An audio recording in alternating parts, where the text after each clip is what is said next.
Hello, parents and students. My name is Mr. Continenza, and I am one of the head track coaches at Oak Hills.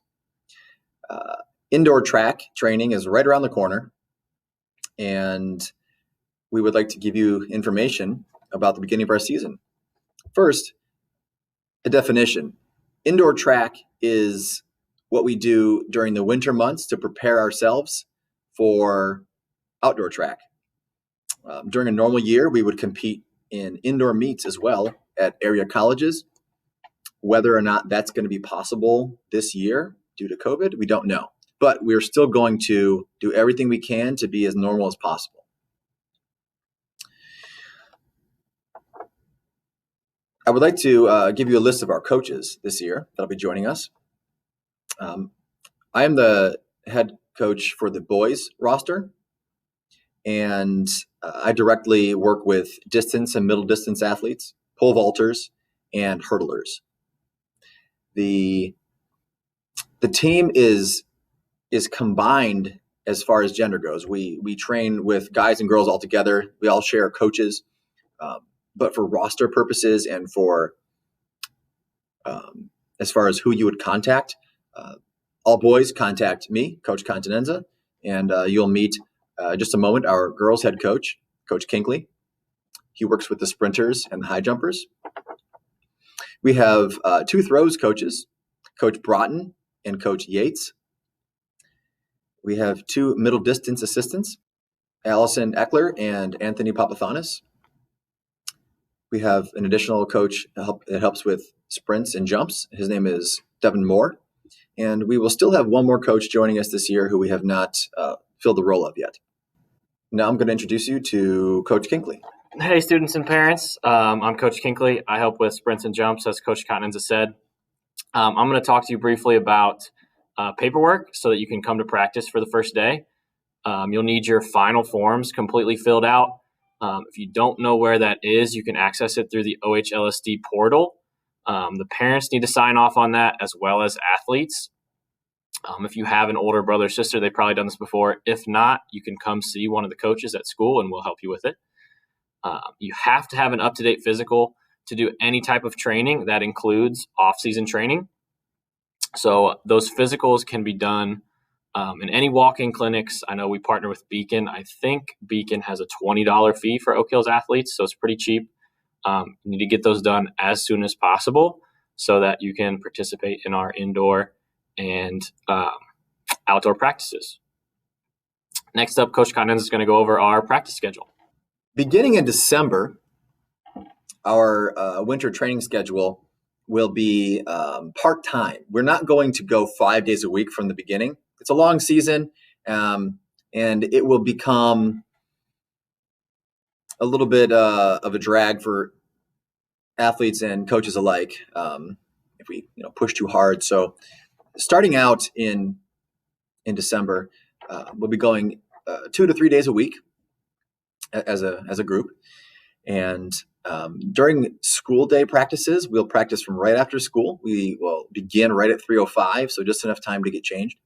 And then we will end by 4:30, sometimes earlier, but that's about the length of time for the preseason. These are shorter practices on purpose, just to give people a little bit of free time on their own. During weekends or during any break time we have from school, we will be meeting at 9 a.m. and practice until 10:30 in the morning. The specifics on which days we'll be meeting are outlined in the calendar that has also been linked in this same email that was sent to you. And if you look at the calendar, you'll notice that it's color-coded for different training groups. And just a quick definition in case you're not sure where you belong. Our training groups in general are the throwers, the distance and mid-distance athletes, and then the sprint, jump, hurdle athletes. And we break that up just because the kinds of training are different for each of those event groups. So take a close look at which days and time your group meets. If you're not sure which group you belong in, you're either going to be a thrower or you're going to do something else. And if you're doing something else other than throwing, that whole group will meet together on the same days. So we can figure it out when you come and talk to us, and we can give you our input. Regardless of whatever training group you're in, because of the unique circumstances surrounding this year, we're going to be trying to spend as much time outside as possible. So that means we're going to be going outside when it's pretty cold. We haven't determined if we're going to have a cutoff temperature or not yet. So that tells us to bring as many layers as you can and to dress appropriately at every practice. That means running shoes, long pants, long sleeves, maybe even a winter jacket if necessary. Bring all those things with you every day that we plan on training. We don't like to cancel practice, and we want to get outside as much as possible. So you need to bring, like I said, long pants, jacket, hat, and gloves would be great. It's cold. It's winter in Ohio. There's probably going to be snow, but we can't be inside so much this year, so we need to be outside as much as possible. Other equipment, proper running shoes. That's really the only mandatory piece of equipment that we have in track and field or cross country is a good pair of running shoes. So if you can, spend the money on something that's going to last and you'll be able to use for the entire season. Specialty running stores like Queen City Running usually offer a discount for students up to 20%. So you can look into that. And if you need any advice on the type of running shoe to purchase, you can always talk to myself or Coach Continenza. Of attendance. The coaching staff is willing to dedicate as much time as possible to our team. And we have a lot of athletes in the past and who are on our team right now who are willing to do so as well. Even though the winter is like a bit of a preseason to the outdoor season, we still expect those who commit themselves to our team to be there every day that we have practice.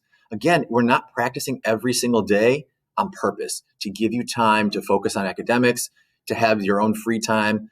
Practices are shorter for that same reason. So starting right at the beginning of our winter season, do what you have to set up your schedule so that you don't have to miss. We have very little time together each week to get in everything that we deem necessary, and time is short. So if you have to miss, just let us know. Email your head coach. Boys, email me. Girls, send an email to Coach Kinkley, and that way we just know what's going on. We don't want to think you just disappeared on us.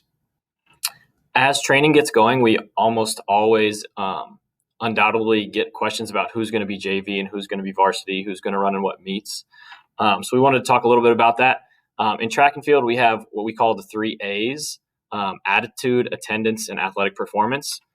We're pretty lucky in track and field that numbers speak for themselves. You know, there's not really a lot of politics in someone who runs an 11-second 100 versus someone who runs a 12-second 100 or something like that. It's pretty obvious who's going to be varsity and who's going to be JV from a numbers standpoint. But we also, like Coach Continenza talked about, attendance is a major piece for us in terms of relay teams and who we know we can count on to show up in big meets at the end of the year. So our attendance is a big piece of that, as well as attitude. The best athletes are the ones who are most coachable and can improve their performances in that way as well. So this is something that we're not likely going to determine until the season starts and some of our first meets come by in early March. And this is something that's pretty fluid. By the end of the year, you might have someone who was on JV for most of the season and has improved so much that they've earned a spot on varsity. It all comes down to those 3 A's, attendance, attitude, and athletic performance. So if there's any questions you have about that, we're always willing to talk about it. And we have some marks that you can be shooting for to hopefully qualify for that varsity spot. For the coaches to communicate accurately and completely with the whole team, we do so through email.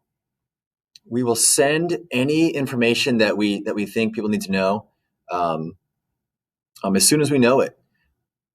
But we pull our email list from Final Forms every time we send an email. And the reason is because people change their emails, people join the team, people leave the team. So we constantly are updating the email list and doing so by pulling it directly from Final Forms every time we send one.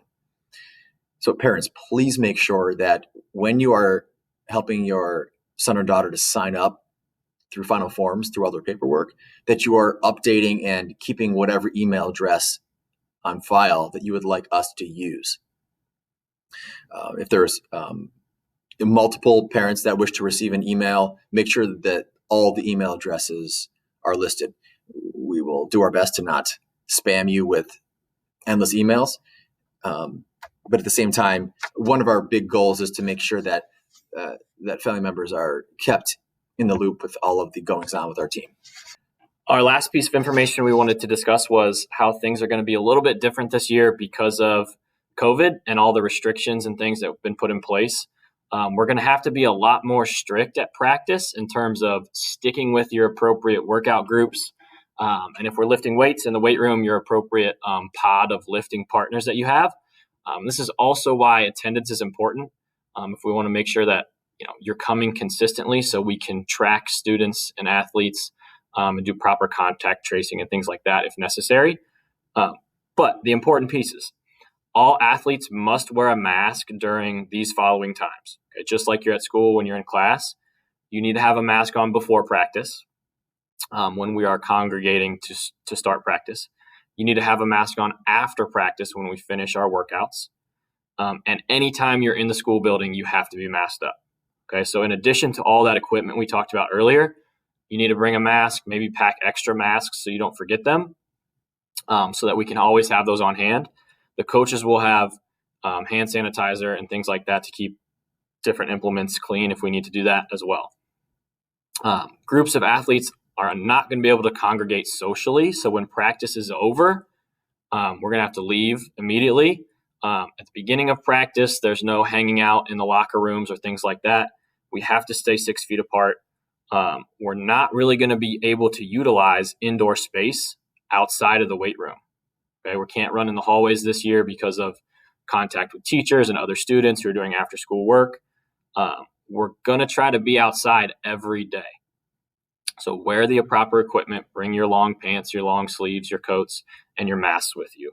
At this point, we're going with the thought that there's no such thing as too cold, because the best place to train for us is going to be outside this year. And frankly, that's great. We love to be outside. It's where we get the best work done anyway. All of this, we know it's been uncomfortable for months for all of us. None of us really like it, but that's what we need to do to make a track season happen. We didn't get to have our season last year, which was really, really disappointing, and I know it disappointed a lot of you. So if we want something special to happen, we have to make sure we take care of business and we follow all the protocols so that we can have a full season and see what you guys are all capable of. If you have any questions, feel free to reach out to Coach Continenza or myself. Our emails are listed on the handout that we're going to send to you, and we look forward to seeing you on the first day of practice.